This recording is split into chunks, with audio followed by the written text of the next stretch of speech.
Our sun. It's this enormous, churning ball of plasma, a million times larger than Earth, and it basically dictates life as we know it.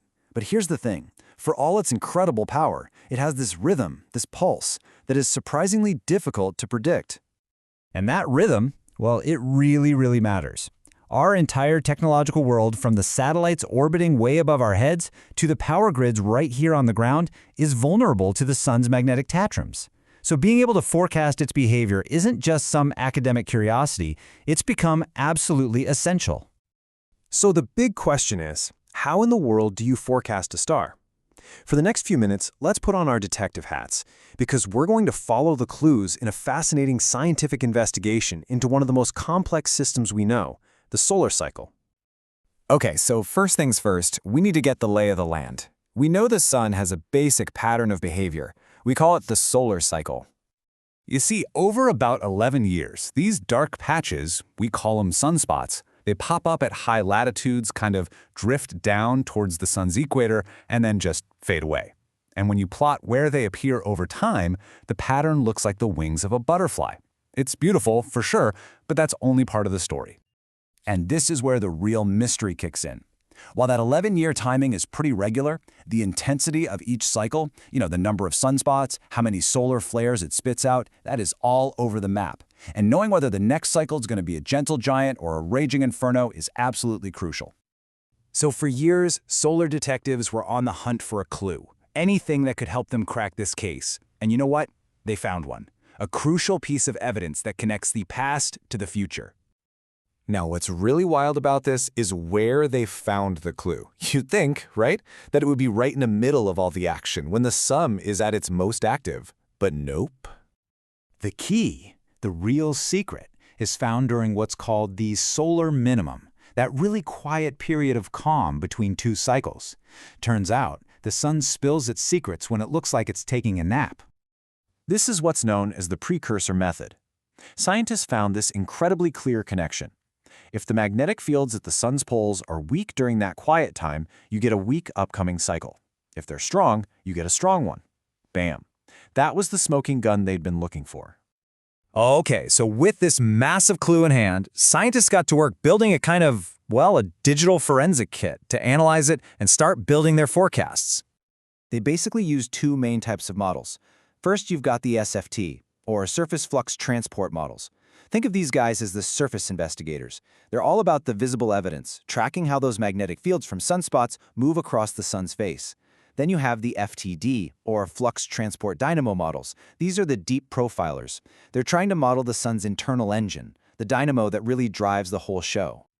But, just like different detectives can look at the exact same piece of evidence and come up with different theories, different science teams using these tools, they often come up with a whole range of predictions. And it all comes down to the little details, right? One team might start with a slightly different magnetic map of the sun. Another might make different guesses about how new sunspots are going to act. And some are just trying to predict the peak, while others are trying to map out the entire 11-year ride.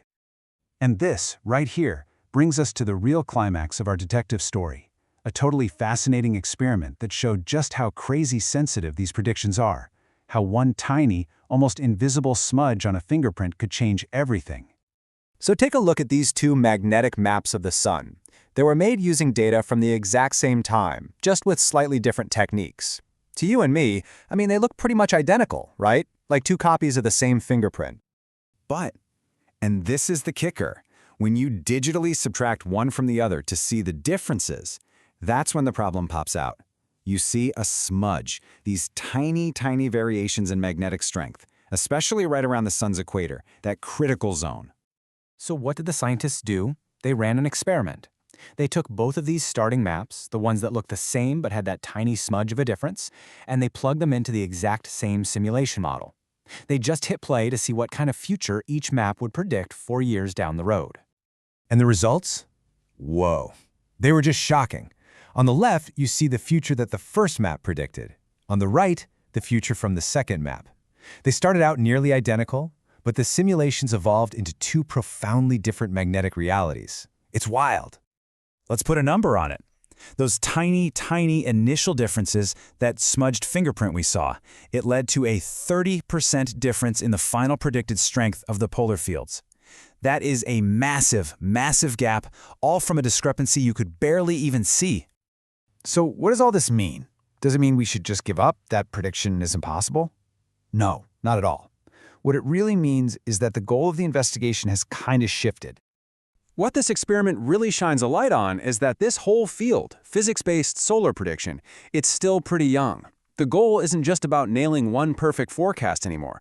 It's about the process itself, of trying, of testing our ideas, and really getting a deeper understanding of how our star actually ticks. And this idea is just perfectly summed up in a quote from the research paper itself. It says that a model that doesn't get the future exactly right isn't a failure. Far from it. It's another clue. It teaches us something new, something valuable about the fundamental physics of the whole solar cycle.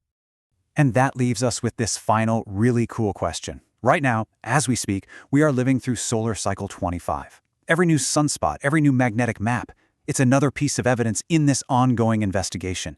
And since the outcome affects everything from our satellites way up there to our power grid right down here, well, the biggest discoveries might still be just around the corner. It makes you wonder, right? What other secrets is our star waiting to reveal?